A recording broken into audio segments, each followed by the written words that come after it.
Magandang araw mga kapwa ko sa Nosenyo. Tayo ay magbalik tanaw sa mga paksa't usaping tinalakay sa ika-36 na regular na sesyon ng Sangguniang Bayan ng San Jose, Batangas noong nakaraang Miyerkules, ika-15 ng Abril, 2026.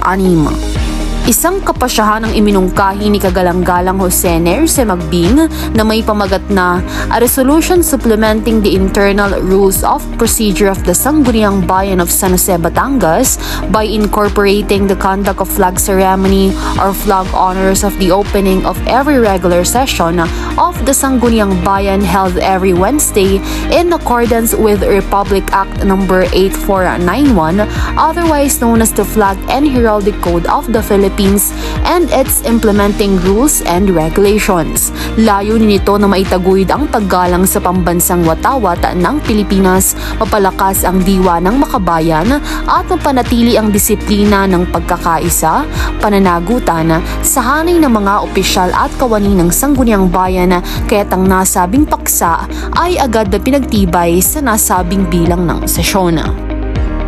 Isang talumpati naman ang ipinahayag ni Kagalang-galang Jose Nerce Magbing kaugnay ng pinsala at krisis dulot ng gera sa pagitan ng Estados Unidos, Israel at Iran, kung saan dumaraing ang mga kababayan nating Sanosenyo, lalo't higit ang mga naghahanap buhay pang transportasyon.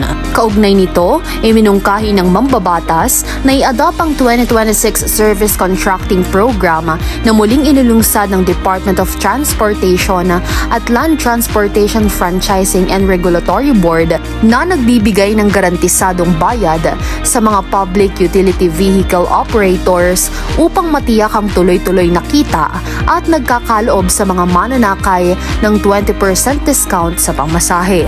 Iminungkahi rin niyan ang nasabing programa ay mai-refer sa Committee on Finance, Budget and Appropriations upang higit pang mapag-aralan at matiyak na ito ay katanggap-tanggap at walang nilalabag na batas sa implementasyon nito.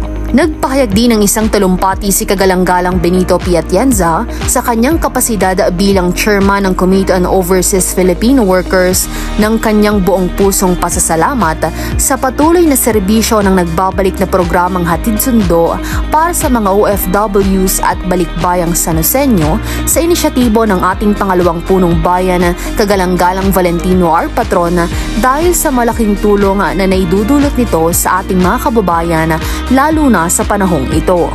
Isang katanungan ang ipinarating ni Kagalang-galang Benito P. Atienza kaugnay ng paggamit ng daanan sa kahabaan ng Macalintal Avenue, partikular kung naipatutupad ba ang pinagtibay na kautusan ng Sangguniang Bayan hinggil sa paggamit ng mga pedestrian lane.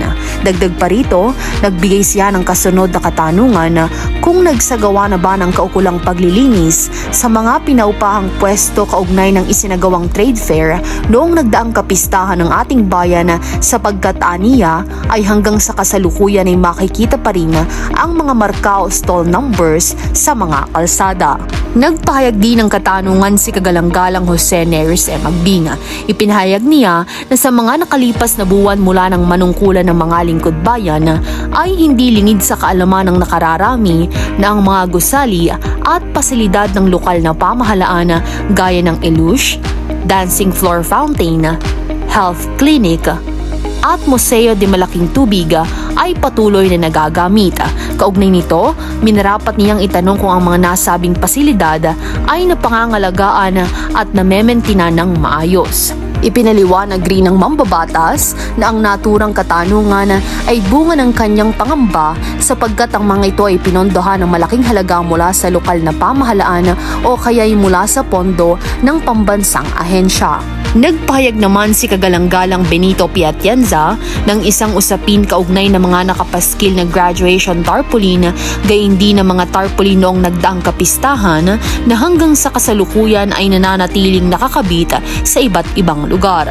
Kaugnay nito, kanyang inilahad ang katanungan kung sino ang mga nararapat na individual o tanggapan na responsable sa pagtanggal at paglilinis ng mga nasabing tarpaulin.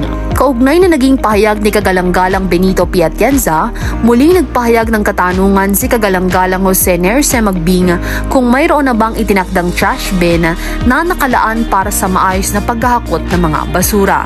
Gayun din, binigyan niyang katanungan kung ang koleksyon ng basura sa ating bayan ay regular na isasagawa. Pati na rin kung nasusunod ang wastong segregasyon ng mga ito at kung saan dinadala o itinatapon ang mga nakokolektang basura. Bilang tugon sa mga katanungan at usaping ipinahayag ng mga nabanggit na mambabatas, iminungkahi ng ating pangalawang punong bayan, Kagalang-galang Valentino R. Patron, na ang mga tinukay na usapin ay talakayin sa susunod na bilang ng sesyon sa pamamagitan ng pag-iimbita sa mga kinauukulang tanggapan, kawani o individual upang ang mga ito ay higit na mapag-usapan at mabigyang linaw. Matapos sa mga naging pahayag ng mga nabanggit na mambabatas, dumako naman ang kapulungan sa pag-uulat ng kani-kanilang committee reports.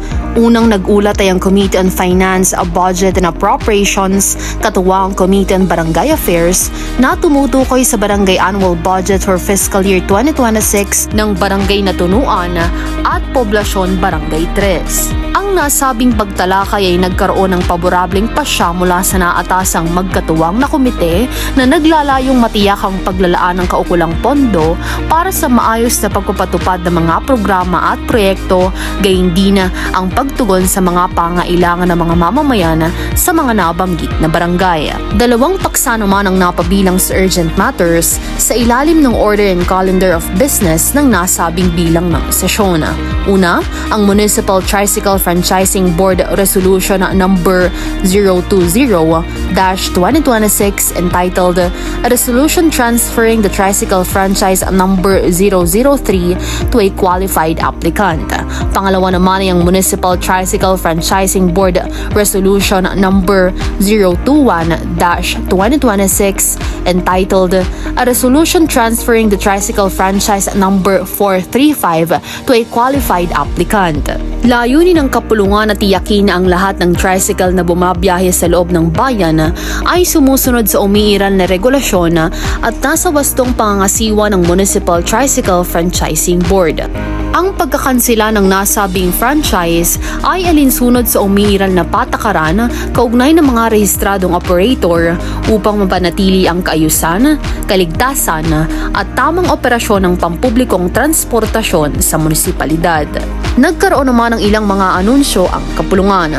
Una, ipinaalam ni Kagalang-galang Kathleen C. Briones Kikep ang gaganaping oryentasyon hinggil sa PCL Legislative Academy na idarao sa Freedom Hall SH Building, LPU Batangas, kung saan inaasahang dadalo ang humigit kumulang 200 pre-registered na mga mag-aaral na interesadong aplikante. Ipinaalam din ni Kagalang-galang Benito P. Atienza ang isasagawang oryentasyon kaugnay ng kauna-unahang proyektong ipapatupad sa pakikipag-ugnayan sa Commission on Human Rights na naglalayong magsagawa ng serye ng mga lektura sa antas ng mga barangay upang mapalawak ang kaalaman ng mga mamamayan hinggil sa kanilang mga karapatan at tungkulin bilang mga Pilipino.